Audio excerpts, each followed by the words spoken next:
nesta noite. Lamentações, capítulo 3, versículos 21 a 25.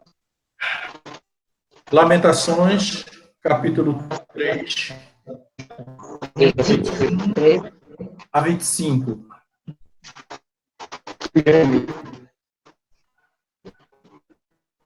Lamentações, capítulo 3, 21 a 25.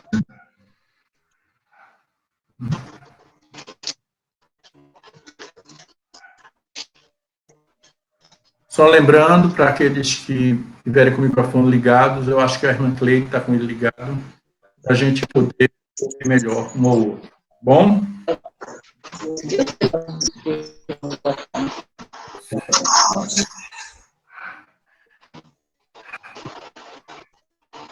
Diz assim, irmãos, o texto. Lamentações, capítulo 3, versículos 21 a 24. Diz assim: Quero trazer à memória o que me pode dar esperança. A misericórdia do Senhor são as causas de não sermos consumidos, porque as suas misericórdias renovam-se cada manhã. Sua fidelidade, a minha porção é o Senhor, diz a minha alma. Portanto, esperarei nele. Bom é o Senhor para os que esperam por ele, para a alma que o busca. Vamos orar de que Deus esteja nos abençoando noite, que a sua palavra possa ser aplicada em nossos corações. Ó Senhor, obrigado por mais uma noite que tu nos dá, mais um domingo, para que possamos te cultuar, ó Deus. Te pedimos, Senhor, que tu venha nos ajudar, nos fazer entender a tua palavra e aplicar, Senhor, aos nossos corações. Para que, ó Deus, possamos ter tranquilidade, Senhor, almas consoladas por ti, e mais do que isso, ó Pai, com esperança, ó Deus, para continuar, ó Deus, batalhando nesta vida, neste mundo que tu nos colocaste, ó Pai. Muito obrigado e te pedimos, ó Deus, a tua graça sobre nós, em nome de Jesus. Amém. Irmãos, essa semana eu tive uma experiência bem interessante. Acredito que foi lá por volta, acho que quinta-feira, por volta de 11 horas da manhã. Eu precisei ir no centro da cidade. E quando eu cheguei lá no centro da cidade, eu confesso que eu fiquei impressionado. Eu nunca tinha me deparado com a maneira como estava o centro da cidade. Acho que nem mesmo aos domingos eu tinha visto daquela maneira, porque pelo menos aos domingos, hoje em dia, tem shoppings abertos, tem outros tem outros lugares abertos, mas não. O que eu vi foi uma cidade deserta, com poucas pessoas na rua. Procurei um estacionamento para colocar o carro. Geralmente eu já sei mais ou menos os estacionamentos que eu posso colocar o carro. Eu procurei um estacionamento, não consegui encontrar. Dei umas 2 ou 3 voltas em outro local para ver se conseguia e simplesmente eu não encontrei absolutamente nada.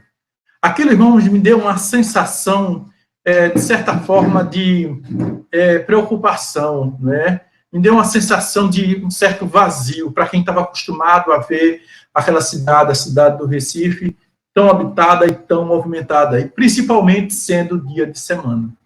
Mas logo, irmãos, eu me lembrei desse texto de Lamentações, que mostra também a cidade de Judá desolada, que mostra a cidade de Judá deserta.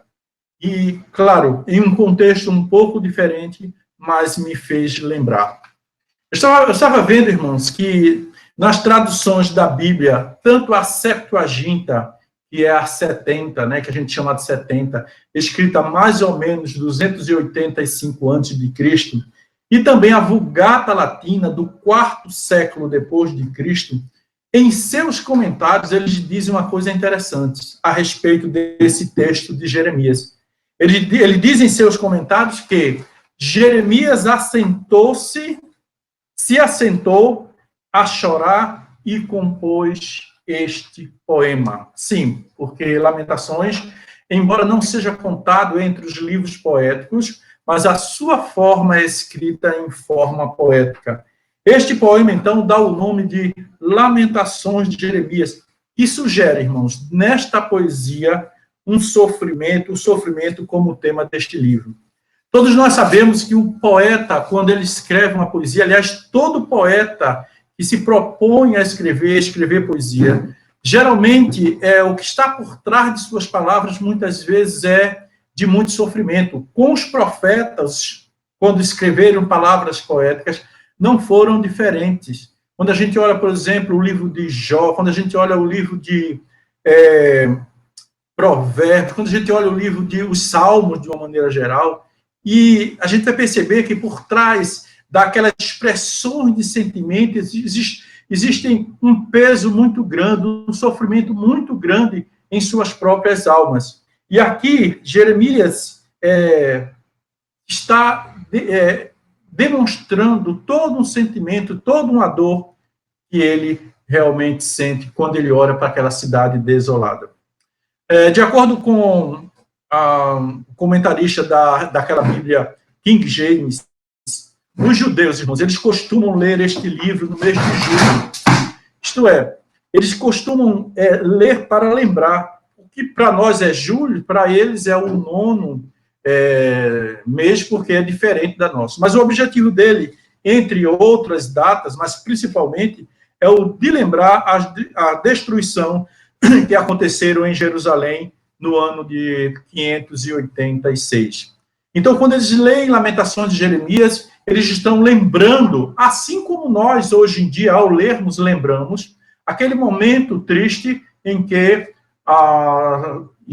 aquela cidade de Judá, Jerusalém, foi invadida. O texto diz, quando a gente olha para capítulo 1, por exemplo, de Lamentações, versículo 1, diz assim, olha, como jaz a cidade outrora populosa, tornou-se como viúva a que foi grande entre as nações, princesa entre as províncias, ficou sujeita a trabalhos forçados, né? Então, a cidade que outrora era muito populosa, que havia pessoas caminhando de um lado para o outro, como a gente vê, por exemplo, a cidade de São Paulo, né, que é tão populosa, tão habitada, e de repente a gente olha vazia, dá para a gente mais ou menos ter uma ideia como estava aquela situação. Ficou deserta. E ainda, o versículo 1 compara, irmãos, a cidade deserta com uma mulher que ficou viúva, que perdeu o marido e que se tornou escrava, isto é, toda aquela pomposidade que certamente tinha, agora deixou de lado e não é mais aquela cidade que outrora era habitada e que tinha tudo o que a população precisava. O versículo 2 diz que a cidade chora, e chora amargamente. Veja o que diz aqui, olha. Chora e chora de noite, e as suas lágrimas lhe correm pelas faces. Não tem quem o console. Entre todos os que a amam, todos os seus amigos procederam perfidamente contra ela. Na versão King James, ele vai dizer da ideia de que ele chora amargamente. Não é apenas um choro de tristeza, cuja lágrima muitas vezes surgem de forma assim esporádica, mas a ideia é que ele chora de forma veemente, de forma constante, lamentando toda a dor que eles estavam passando. Agora, no versículo 4, irmão, me chama a atenção, ainda mostrando um pouco do contexto que estava Israel, é que naquele momento, o povo de Israel vivencia uma coisa que, inclusive, é muito comum, tem sido comum nos nossos dias. Veja o versículo 4, diz assim, os caminhos de Sião estão de lutos, porque não há quem venha à reunião solene. Naquela época, existiam as chamadas peregrinações, quando tinha, por exemplo, as festas da Páscoa, a festa de Pentecostes, quando tinha a festa da colheita, eles faziam peregrinações em direção a esta reunião solene. Mas parece que a ideia agora é que eles não tinham mais como ter esse encontro. Os caminhos de Sião estão de luto, isto é, porque não há quem venha à reunião solene. Hoje em dia, a gente poderia dizer, não há como estar na igreja, não há como fazer culto na igreja, estamos fazendo em casa, estamos fazendo através de videoconferência, porque certamente estamos em outro mundo. Mas naquela época, é a mesma ideia de que eles não tinham como se reunir. Todas as portas estão desoladas. E diz mais, os seus sacerdotes gemem e as suas virgens estão tristes. E ela mesma se acha em amargura. Isto é, aqui faz uma referência aos sacerdotes, aos líderes, àqueles que tinham a responsabilidade de poder ouvir do povo e levar para Deus, de fazer um papel de intercessor de Deus, do povo, para levar a Deus. Você já imaginou que situação? Você já imaginou como seria? Talvez hoje a gente tenha uma pequena ideia, mas você já imaginou o que significa aquele povo acostumado a ir para Jerusalém e ali cultuar o Senhor, e os sacerdotes poderem estarem servindo, e os profetas poderem estarem servindo, e de repente, nada disso é possível mais. O que se pode ver é um verdadeiro deserto. É mais ou menos como a gente vê boa parte das nossas igrejas hoje, fechadas, todos querendo voltar para a casa do Senhor, todos querendo estar junto, todos querendo cultuar junto, fazer parte da comunhão, da ceia, e muitas vezes e essa situação não nos permite fazer isso.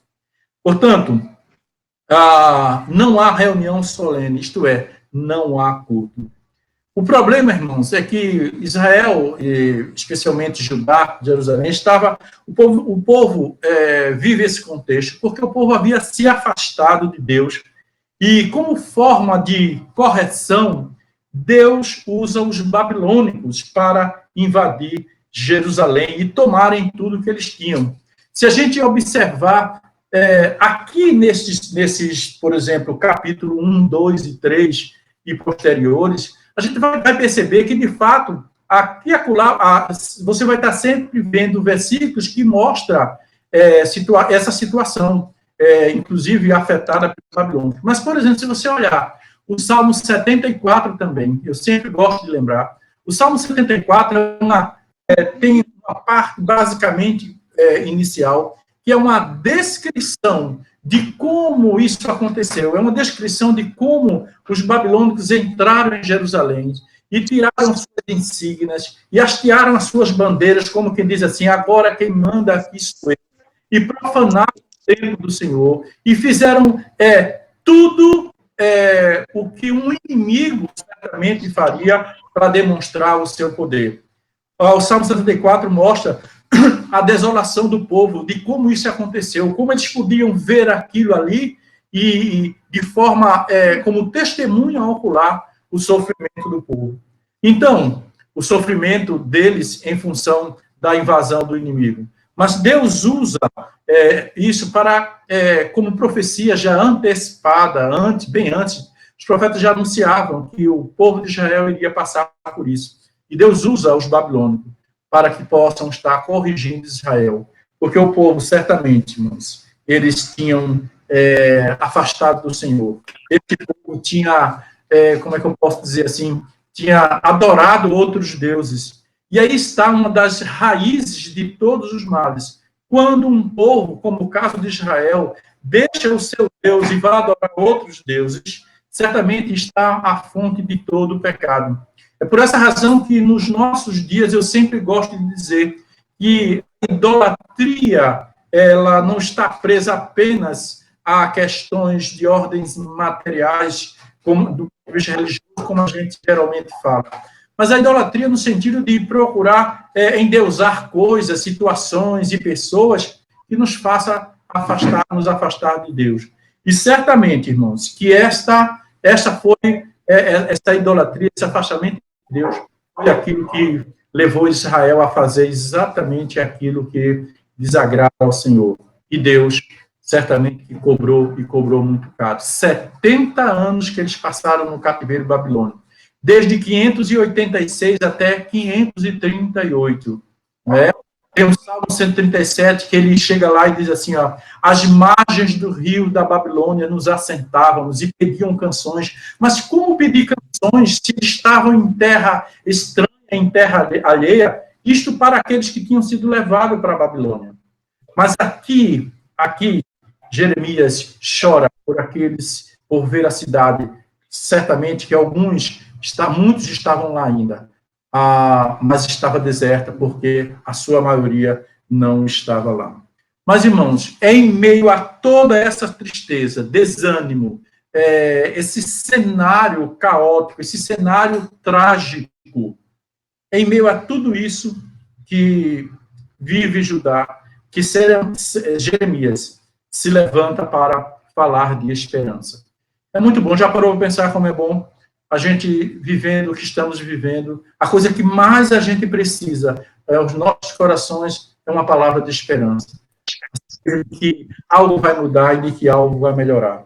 Então, o versículo 3, capítulo 3, versículo 21, é quando Jeremias diz assim, olha, quero trazer à memória o que me pode dar esperança.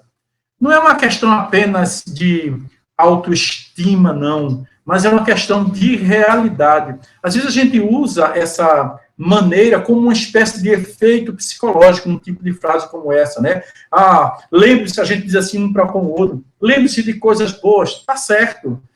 Lembre-se daquilo que você já passou, tudo isso está correto. Mas não é apenas um efeito psicológico. Quando Jeremias diz, quero trazer à memória o que me pode dar esperança, ele fala isso de forma contundente, baseado em fatos reais, em coisas que eles experimentaram. E então, irmãos, a gente pode dizer que Jeremias traz à memória, pelo menos, 3 atributos de Deus, que deu esperança, que poderia dar esperança para o povo de Israel.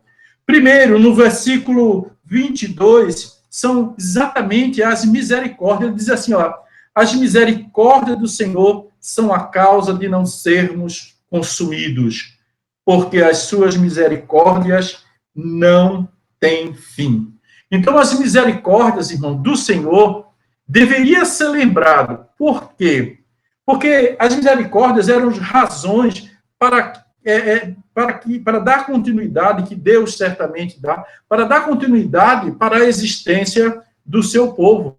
Veja, irmãos, em outras palavras, se não fosse a misericórdia de Deus, o povo que certamente havia pecado, como eu acabei de falar, que adorando outros deuses, isso seria motivo suficiente para que Deus pudesse exterminar as nações desde os tempos antigos.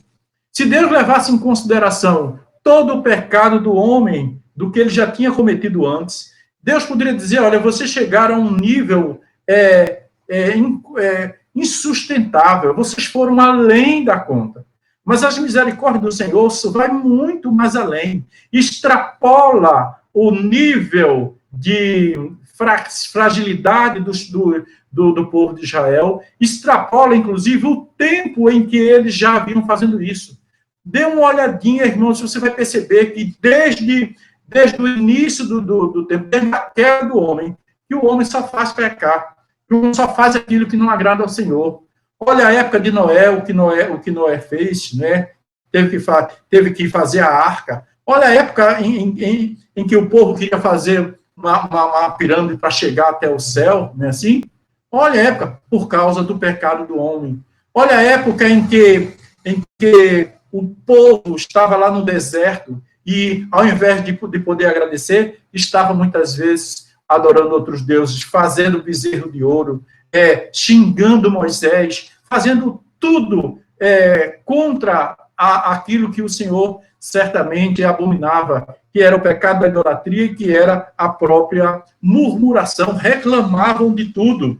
Então, irmão, já seria suficiente, quando chega neste momento, aproximadamente 740, quando havia já as profecias anunciando, e principalmente quando isto, 740 já tinha exatamente anunciando, 586 foi quando isso acontece. Então, há muitos anos atrás que o povo já havia pecado, isso seria motivo suficiente para que Deus exterminasse.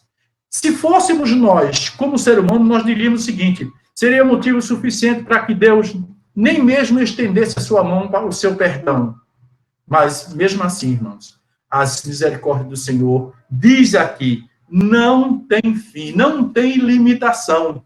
O nosso perdão um para com os outros, ele tem muitas vezes, a gente perdoa uma vez, a gente perdoa duas, a gente perdoa três, e a gente já se vê, já fica preocupado aqui, achando que aquela pessoa não merece mais perdão. Mas aqui, irmãos, a misericórdia diz que aqui no versículo 22, diz que, porque as suas misericórdias não têm fim. Por isso, irmãos, Jeremias está dizendo assim, olha, traga à memória esta qualidade de Deus, que é a sua misericórdia. E isso pode dar esperança, quando vocês começarem a se lembrar da misericórdia do Senhor, o que Deus tem feito na vida de vocês. A segunda coisa, irmãos, a segunda qualidade de Deus, que certamente deveria trazer esperança, é exatamente a fidelidade do Senhor. Veja, se a gente olha lá no versículo seguinte, diz, renovam-se a cada manhã, grande é a tua fidelidade. O texto diz, grande é a tua fidelidade. Deus é fiel, irmãos, pare para pensar um pouquinho. Deus é fiel àquilo que diz e ao que faz. Diferentemente de nós, que nós não somos fiéis àquilo que dizemos por uma questão de natureza caída, por uma questão de fragilidade, né? E nem somos fiéis, muitas vezes, àquilo que nós fazemos. Somente confiado na fidelidade do Senhor, que é fiel a si mesmo, é que a gente pode confiar. Lembra daquele hino, tu és fiel, Senhor, fiel a si. Deus é fiel primeiramente a Ele, e por isso a gente pode confiar. Veja, irmãos, em Deus não há, aliás, Deus é fiel ao que diz e ao que faz. Nele não há contradição nem de palavras e nem de atos, nem de ações. As nossas palavras muitas vezes são contraditórias. O homem, de um modo geral, são palavras contraditórias. E suas ações são incoerentes de uma maneira geral. A gente tem uma atitude, ou cobra uma atitude, mas nossas ações são outras. Então, não há coerência nem com as nossas palavras e nem com as nossas ações. Jeremias, então, traz à memória estas questões e vê o quanto Deus usou, para lembrar o povo de Israel, o quanto Deus usou de fidelidade no passado. Fiel às suas promessas para com o seu povo. Então, Jeremias está dizendo, olha, se quer ter esperança, diz ao povo de Israel, então lembre da fidelidade do Senhor. Lembre o quanto Deus tem sido fiel naquilo que ele diz. As profecias têm sido cumpridas. Aquilo que ele diz tem acontecido. Isso de uma maneira geral e de maneira específica na minha e na sua vida. A terceira qualidade de Deus, o atributo de Deus, que Jeremias quer que o povo lembre, irmãos, exatamente a sua bondade. Ele diz, bom é o Senhor, versículo 25, bom é o Senhor para os que esperam por ele, para a alma que o buscam. Bom é o Senhor para os que esperam por ele, para a alma que eu busco. Sempre que eu leio esse versículo, me faz lembrar que, muitas vezes, alguém pode olhar para este versículo, irmãos, e entender como uma espécie de uma condição. Isto é, Deus só vai ser bom ou vai fazer alguma bondade para aqueles que esperam nele. Isto é, é como se eu tivesse que precisar fazer alguma coisa, demonstrar alguma coisa para que Deus, na verdade, seja bom comigo. Mas a verdade, irmãos, é que a ideia aqui é de que Deus sempre foi bom com Israel. Deus sempre foi bom com Israel, como Deus sempre foi bom com a humanidade. Não se pode acusar Deus de falta de bondade, porque isso é algo que está intrínseco a ele mesmo. Faz parte da sua natureza, a bondade. Bondade é aquilo que Deus é. Deus é bom. Há um salmo que diz, Deus é bom, eu acho que é o 34. Deus é bom. Irmãos, o problema é que somente quando se espera nele, é possível identificar a sua bondade. Deu para entender isso? O que acontece é que Deus está exercendo, é como se Deus estivesse dizendo para Israel, olha, lembre-se da sua bondade, porque ele está sempre exercendo bondade para você. Mas como vocês têm se afastado do Senhor e automaticamente não têm esperado nele, vocês não conseguem identificar, reconhecer, ver a sua bondade. Isso é o que acontece nos nossos dias. Deus é bom o tempo todo, mas muitas vezes o nosso afastamento de Deus não nos permite enxergar a sua bondade, o quanto ele é bom. Aí Jeremias diz assim, olha, é só trazer a memória, né? É só trazer a memória o que Deus fez no passado, o que Deus fez com o povo de Israel, quando Deus tirou o povo do Egito, quando Deus cuidou deles lá naquele deserto, né? Quando protegendo ele de sol, protegendo ele de chuva, protegendo eles de tudo. De maneira que Deus estava cuidando dele o tempo todo. A história toda de Israel mostra que muitas vezes o povo de Deus enfrentou guerras e mais guerra, e Deus, com o seu poder e a sua bondade, pôde protegê-lo. Então, Jeremias diz, é só vocês lembrarem, é só lembrarem o que Deus fez no passado, e vocês verão, e vocês identificarão que Deus é bom. Então, irmãos, eu sei que o texto pode, na leitura geral de Lamentação de Jeremias, a gente pode identificar, sem dúvida alguma, muitas outras qualidades de Deus que ele tem, que ele é de fato. Assim, mas pelo menos essas três devem ser guardadas em nossos corações. E o que é que a gente pode aprender, irmãos, com isso nesses nossos dias, hoje? O que a gente pode aprender nesses dias em que estamos vivendo de pandemia? É difícil a gente não ler a palavra de Deus, é difícil a gente não, nesses dias, estudar a palavra sem poder ter uma resposta para o que estamos vivendo hoje. Sabemos, irmãos, que o contexto em que vivemos também tem sido de desolação, porque é isso que a gente vê, de quarentena, de confinamento, de cidade deserta, né, assim, de choro também, né? Quantas pessoas estão realmente apreensivas hoje, chorando, com medo. Tudo isso, irmãos, é o que nós estamos vivendo.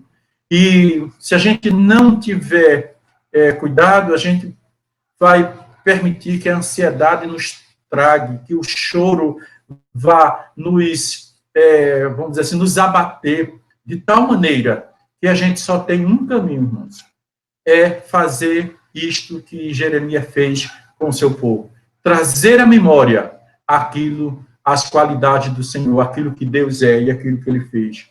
Então, nos nossos dias também a gente pode dizer, irmãos, mesmo estando vivendo o que estamos vivendo, é lembrar das suas misericórdias.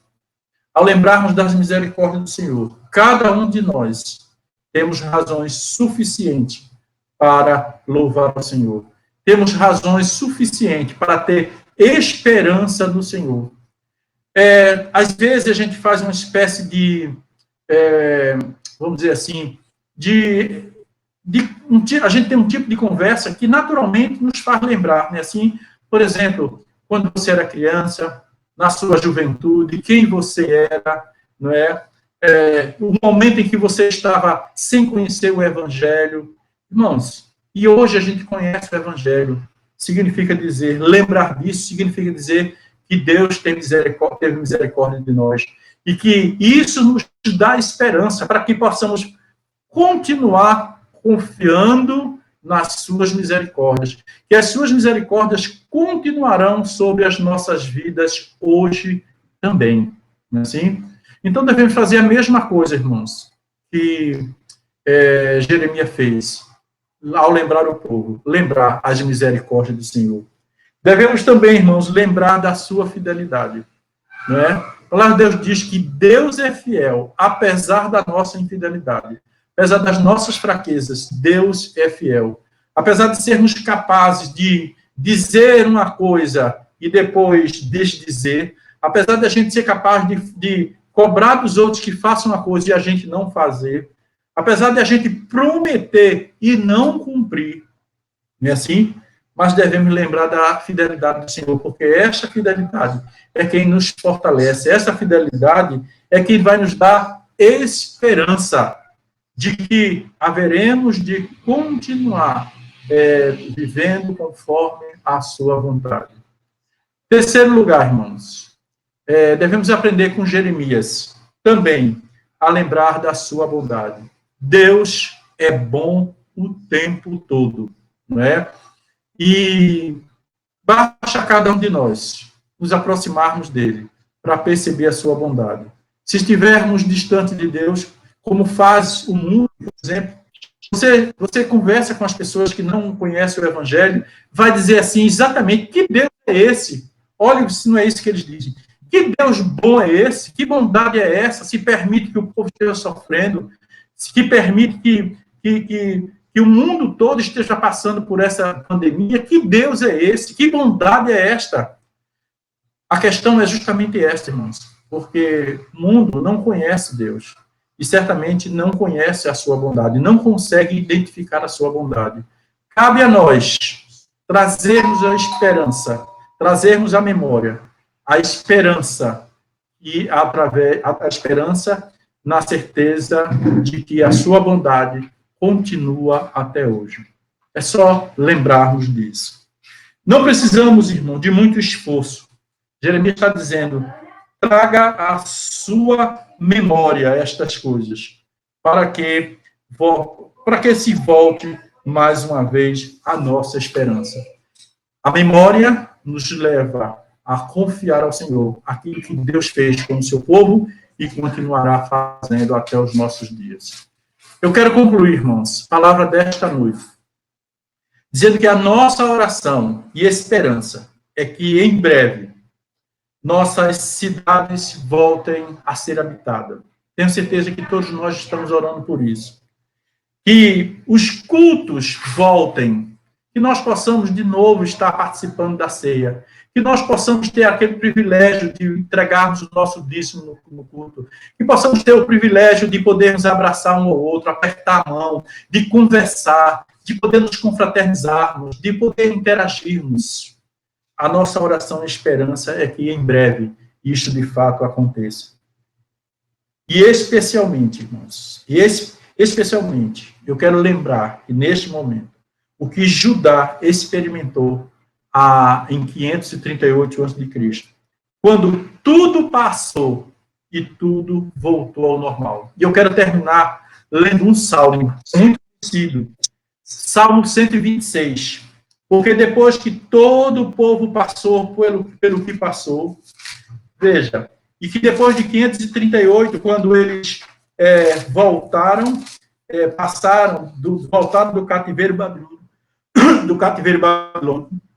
dos 70 anos, este salmo, ele vai exemplificar, ele vai, de certa forma, descrever o que foi aquele momento quando tudo voltou. Ele diz assim, ó, Salmo 126,